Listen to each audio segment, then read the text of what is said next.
How you doing? Not going to keep you long today. Going to make a potato salad with egg, bacon and mayo. Really simple. Welcome back to How to Cook Great. Okay, so in the center there I've got 3 cups of potatoes. I peeled them, cut them, nice and small as you can see, and I boiled them into salt water so they're cooked nicely and then they're chilled out. Okay, I've got 5 hard-boiled eggs there, 2 cups of bacon. That's a streaky bacon. Cook that. Loads of fat come out of it, so I just drained that fat off, let it cool down, and it hardens. Beautiful.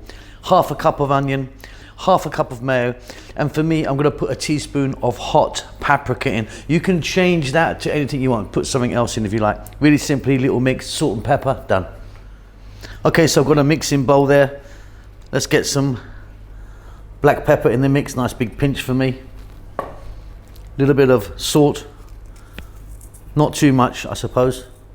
Up to you, isn't it? Then that paprika. Now this paprika, like I said, is quite spicy. Change that to something else if you want.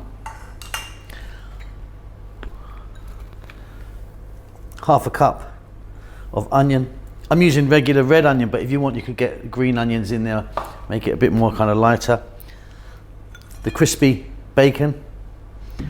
The egg that I've now chopped up. Now if you want, get other things in here, get some celery in, some bell peppers, some olives or something like that, entirely up to you. Bulk it out, sweet corn, things like that. Then we're gonna go with the mayo. Now I don't put too much mayo in. I don't want it completely swimming in that, Chopped parsley, fresh mint, fresh basil, all in the mix. Add what you want. Little mix. I'll be back in a minute.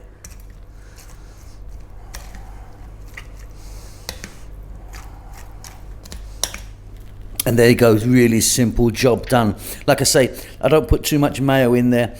Add more if you want, but yeah, I like it just to kind of glaze everything, not swim in it. Hope you enjoy that. See you soon. Lots of love.